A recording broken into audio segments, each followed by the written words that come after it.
Hello bachcho, let's read this question. The question says, one of the most interesting and useful aspects of stereochemistry is the study of what happens to optically active molecules when they react.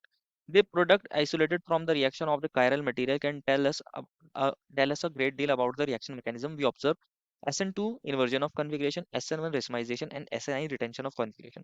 बच्चों इस question में बोला है कि stereochemistry का एक most interesting aspect क्या होता है कि इसके हेल्प से हम ऑप्टिकली एक्टिव मॉलिक्यूल्स को पढ़ सकते हैं जब वो रिएक्ट करते हैं। और देखा गया है कि जो प्रोडक्ट बनता है जब हम उसको आइसोलेट करते हैं तो अगर हम कायरल मटेरियल से कोई प्रोडक्ट बता रहे हैं तो वो हमें रिएक्शन मैकेनिज्म पढ़ने में मदद करता है। देखा जाता है SN2 मैकेनिज्म होता है अगर इन्वर्जन ऑफ कॉन्फ़िगरेशन मिले, और SN1 मैकेनिज्म में क्या होता है रेसमाइजेशन, और SNI मैकेनिज्म में क्या होता है रिटेंशन ऑफ कॉन्फ़िगरेशन। आगे बोला गया इन द गिवन रिएक्शंस, जो रिएक्शंस गिवन है इनमें रिएक्शन मैकेनिज्म रिस्पेक्टिवली क्या होगा। तो हमें ये first second third and fourth reaction दिया है और इसके कोरिस्पॉन्डिंग ABCD में 4 ऑप्शंस दिए गए हैं। तो हमें आइडेंटिफाई करना है first second third and fourth, ये जितनी भी रिएक्शन है इनमें रिस्पेक्टिवली रिएक्शन मैकेनिज्म कौन सा हो रहा होगा। तो फर्स्ट ऑफ ऑल बात करते हैं इस क्वेश्चन के की कॉन्सेप्ट के बारे में। इस क्वेश्चन के की कॉन्सेप्ट के बारे में, और इस क्वेश्चन का की कॉन्सेप्ट क्या होगा बच्चों, SN1, SN2 and SNI mechanism. ये सारी की सारी न्यूक्लियोफिलिक सब्स्टिट्यूशन रिएक्शंस होती हैं, लेकिन बच्चों हमें इन रिएक्शंस के बारे में पता होना चाहिए। बच्चों होता क्या है, SN1 की बात करते हैं। SN1 रिएक्शन के अंदर क्या होता है बच्चों, कार्बोकेटायन बनते हैं। और मान लीजिए आपके पास स्टार्टिंग में कोई कंपाउंड था, मान लीजिए कोई कंपाउंड है X। इसकी स्टार्टिंग में जो कॉन्फ़िगरेशन थी इसमें कोई कायरल सेंटर है, मान लीजिए इसकी कॉन्फ़िगरेशन एब्सोल्यूट कॉन्फ़िगरेशन R है, या फिर यहाँ पर कुछ भी हो सकती है, या तो R हो या S हो। आर कॉन्फ़िगरेशन वाला भी हो या एस वाला भी हो, कोई भी कॉन्फ़िगरेशन वाला हो, और इससे कोई कंपाउंड वाई बन रहा है, इससे कोई कंपाउंड वाई बन रहा है, इससे बेसिकली यहाँ दो कंपाउंड्स बनते हैं। एक वाई बनेगा, एक वाई डैश बनेगा। अब होता क्या है यहाँ पर, जब ये दो कंपाउंड्स मिलते हैं तो इनके इक्विमोलर मिक्सचर मिलते हैं। एक की कॉन्फ़िगरेशन आर होती है, एक की कॉन्फ़िगरेशन एस होती है, तो इनका मिक्सचर मिलता है और इसी प्रोसेस को बोलते हैं रेसमाइजेशन। क्या बोलते हैं बच्चों, इसी को बोलते हैं रेसमाइजेशन। अगर आपने स्टार्टिंग में कोई कॉन्फ़िगरेशन आर वाला या कोई एस कॉन्फ़िगरेशन वाला कंपाउंड लिया, स्टार्टिंग में कोई भी कॉन्फ़िगरेशन हो, अगर आपको दोनों कॉन्फ़िगरेशन वाले मिक्सचर मिल रहा है बेसिकली, तो इसी को बोलते हैं रेसमाइजेशन। तो SN1 में रेसमाइजेशन देखने को मिलता है। वहीं हम बात करें SN2 के अंदर क्या होता है, मान लीजिए स्टार्टिंग में आपने कोई कंपाउंड लिया है X और उससे सिर्फ एक कंपाउंड Y बन रहा है। इसकी स्टार्टिंग में कॉन्फ़िगरेशन थी R, तो यहाँ पर S कॉन्फ़िगरेशन वाला मिल रहा है, या फिर इसकी कॉन्फ़िगरेशन S थी तो यहाँ पर R कॉन्फ़िगरेशन वाला मिल रहा है। अगर R था तो S वाला मिल रहा है, S है तो R वाला मिल रहा है। तो इसी को बोलते हैं क्या, इन्वर्जन। क्या बोलते हैं बच्चों, इन्वर्जन इन कॉन्फ़िगरेशन, क्योंकि यहाँ बैक साइड से अटैक होता है। और SNI के अंदर क्या होता है, इंट्रामोलिकुलर बेसिकली ये हमारे पास न्यूक्लियोफिलिक सब्स्टिट्यूशन है। अगर कोई एक्स कंपाउंड से आप कोई वाई कंपाउंड बना रहे हैं, अगर इसकी कॉन्फ़िगरेशन स्टार्टिंग में आर थी और बाद में भी आपको आर मिल रही है, कोई चेंज नहीं हो रहा, या फिर इसकी स्टार्टिंग में कॉन्फ़िगरेशन एस थी और बाद में भी एस मिल रही है, तो इसी को बोलते हैं क्या, रिटेंशन। क्या बोलते हैं बच्चों, इसी को रिटेंशन ऑफ कॉन्फ़िगरेशन। तो ये हमारे पास बच्चों इस क्वेश्चन का की कॉन्सेप्ट था। वन बाय वन सभी रिएक्शंस को देखेंगे और समझेंगे कहाँ पर क्या बन सकता है। जो हमें फर्स्ट रिएक्शन दी गई है बच्चों, उसके अंदर कुछ फीचर प्रोजेक्शन में बताया गया है इस तरीके से। यहाँ ये CH3 है, यहाँ ये कौन है बच्चों, ये C6H13 है, और यहाँ पर कौन है, ये ब्रोमीन ग्रुप है, यहाँ पर हाइड्रोजन है। हमें रिएक्शन के बारे में बस रिएक्टेंट और प्रोडक्ट दिया गया है, तो बेसिकली हमें यहाँ कन्फिग्रेशन के बेसिस पर ही आंसर बताना पड़ेगा। ये C6H13 की जगह ये है, यहाँ पर कौन है, यहाँ हाइड्रोजन बना था, यहाँ पर OH बना था, और यहाँ पर कौन आया था बच्चों, ये CH3 है अपना। तो बच्चों अब कन्फिग्रेशन चेक करनी है। अगर आप देखोगे ये जो कार्बन है बेसिकली ये कायरल कार्बन है, ये कायरल कार्बन है, इससे चारों ग्रुप्स डिफरेंट है, और यहाँ पर भी चारों ग्रुप्स डिफरेंट है, कायरल कार्बन है। तो कॉन्फ़िगरेशन के बेसिस पर बताते हैं। तो बच्चों यहाँ पर जब हम कॉन्फ़िगरेशन बताते हैं तो हम यहाँ पहले एटॉमिक नंबर को प्रायोरिटी देते हैं। तो ब्रोमीन का जो है वो कार्बन हाइड्रोजन ज़्यादा होगा, इसको नंबर 1 देंगे। देन हमारे पास ये भी कार्बन, ये भी कार्बन, इनको प्रायोरिटी देनी चाहिए थी 2 या 3 देंगे इनको। लेकिन क्योंकि यहाँ C6 है, यहाँ कार्बन से नेक्स्ट कार्बन होगा, तो इसको प्रायोरिटी 2 देते हैं और CH3 को प्रायोरिटी 3, और हाइड्रोजन जो है वो 4th है। अब अगर फोर्थ ग्रुप हॉरिजॉन्टल लाइन पर है तो आप 1 2 3 को चेक करना है। 1 2 3 को चेक करना है, 1 2 3 कैसे आ रहे हैं, क्लॉकवाइज। और फोर्थ ग्रुप हॉरिजॉन्टल लाइन पर आ रहा है फिशर प्रोजेक्शन में। अगर क्लॉकवाइज आ रहा हो और हॉरिजॉन्टल लाइन पे फोर्थ ग्रुप है, दैट मींस वो अबव द प्लेन है, तो यहाँ पर कॉन्फ़िगरेशन हो जाती है एस। और अगर आप यहाँ चेक करोगे तो वो ऑक्सीजन को प्रायोरिटी 1 देंगे क्योंकि इसका एटॉमिक नंबर ज्यादा है 1, C6H13 को 2, CH3 को थर्ड एंड फोर्थ ग्रुप इसको।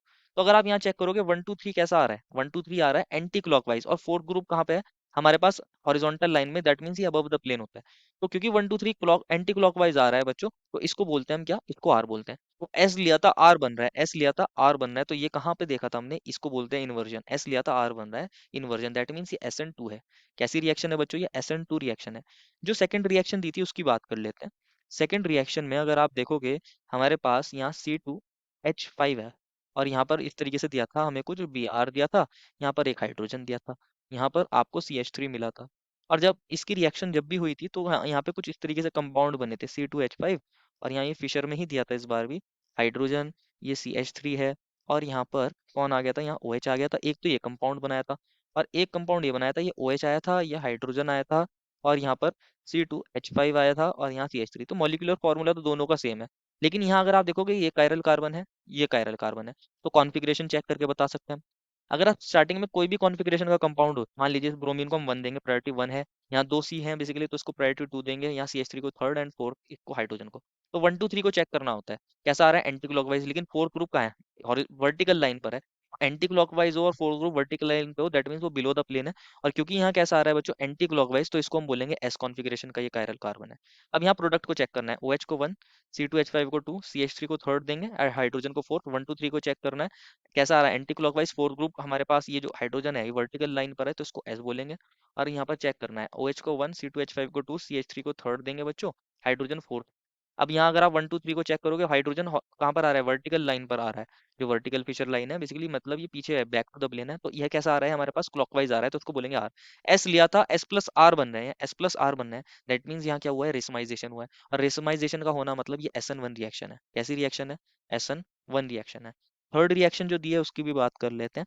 थर्ड रिएक्शन में हमें बेसिकली CH3 मिला है और यहाँ पर इसी तरह अगेन ये फिशर प्रोजेक्शन दे दिया है, OH H। और यहाँ पर आपको एब्सोल्यूट कॉन्फ़िगरेशन निकालना आना चाहिए इसके अंदर।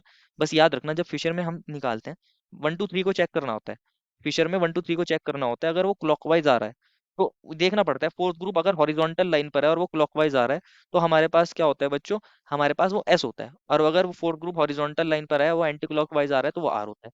लेकिन अगर वर्टिकल लाइन पर होता है फोर्थ ग्रुप, तो चेक करते हैं बच्चों क्या, वर्टिकल लाइन पे 1 2 3 को चेक करना है, क्लॉकवाइज आ रहा है तो आर, एंटी क्लॉकवाइज आ रहा है तो एस। तो ये हमारे पास कुछ रूल होते हैं। तो ये हमारे पास ये जो थर्ड रिएक्शन थी इसके अंदर भी इसको अप्लाई करके देखते हैं। यहाँ ऑक्सीजन को हम प्रायोरिटी नंबर 1 देंगे क्योंकि ऑक्सीजन का एटॉमिक नंबर ज्यादा है। देन C2H5 के अंदर 2 कार्बन, इसको हम प्रायोरिटी 2 देंगे, CH3 को प्रायोरिटी 3 देंगे, हाइड्रोजन को प्रायोरिटी 4 देंगे। चेक करो बच्चों, यहाँ 1 2 3, 1 2 3 को चेक करना है, 1 2 3, 1 2 3 कैसा आ रहा है, 1 2 3 आ रहा है क्लॉकवाइज। लेकिन हमारे पास ये जो फोर्थ ग्रुप है ये हॉरिजॉन्टल लाइन पर आ गया इस बार। कहाँ पर आ गया, हॉरिजॉन्टल लाइन पर। और हॉरिजॉन्टल लाइन पर अपोजिट बताते हैं। 1 2 3 को चेक करना है, कैसा आ रहा है क्लॉकवाइज, तो इसको बोलेंगे हम एस। ये जो कायरल सेंटर है ये एस है। और हमारे पास इससे प्रोडक्ट क्या बन रहा है, क्लोरीन का नंबर ज्यादा तो 1, यहाँ इसको 2 देंगे, 3 देंगे, 4 देंगे। 1 2 3 को चेक करना है बच्चों, 1 2 3 कैसा आ रहा है बच्चों हमारे पास, 1 2 3 हमारे पास क्लॉकवाइज आ रहा है, लेकिन फोर्थ ग्रुप हॉरिजॉन्टल लाइन पे है, तो इसको भी एस बोलेंगे। तो एस से एस बन रहा है, दैट मीन्स यहाँ क्या हुई, रिटेंशन, दैट मीन्स ये SN I मैकेनिज्म है। कैसा है, जो फोर्थ रिएक्शन दी थी बच्चों उसको भी लिख लेते हैं इस तरीके से। अगेन फिशर प्रोजेक्शन मिली थी, यहाँ CH3 था और यहाँ पर कुछ, यहाँ C3H7 था बच्चों, C3H7, यहाँ CH3 था और यहाँ ब्रोमीन था और यहाँ पर हाइड्रोजन था। और इससे जो बन रहा था प्रोडक्ट उसकी कॉन्फ़िगरेशन कुछ इस तरीके से दिया गया था उसका स्ट्रक्चर। यहाँ पर ये C3H7 था, यहाँ पर CH3 था, यहाँ पर हाइड्रोजन था और यहाँ पर आयोडीन था। तो चेक कर लेते हैं बच्चों इसके अंदर कॉन्फ़िगरेशन में क्या चेंज आएगा। तो ब्रोमीन का एटॉमिक नंबर ज़्यादा, 1 देंगे इसको प्रायोरिटी। यहाँ बेसिकली 3 कार्बन है, यहाँ पर कार्बन से सिर्फ हाइड्रोजन अटैच है, तो इसको प्रायोरिटी 2 देंगे। CH3 को थर्ड देंगे, हाइड्रोजन को फोर्थ देंगे। 1 2 3 चेक करना है, 1 2 3 कैसा आ रहा है बच्चों, यहाँ पर 1 2 3 आ रहा है हमारे पास एंटी क्लॉकवाइज। लेकिन फोर्थ ग्रुप हॉरिजॉन्टल लाइन पर आने की वजह से इसको हम क्या बोलेंगे, आर बोलेंगे। प्रोडक्ट क्या है, आयोडीन को 1, C3H7 को 2, CH3 को थर्ड एंड हाइड्रोजन को फोर्थ। ये कायरल सेंटर है हमारा। इस पर 1 2 3 को चेक करना है, 1 2 3 कैसा आ रहा है, एंटी क्लॉकवाइज। लेकिन हाइड्रोजन कहाँ पर है, वर्टिकल लाइन पर है। और अगर हाइड्रोजन फोर्थ ग्रुप जो है वो वर्टिकल लाइन पर होता है, तो इसको एंटी क्लॉकवाइज को एस बोलते हैं। आर से एस बनना है, that means inversion of configuration, that means ये क्या है, SN2।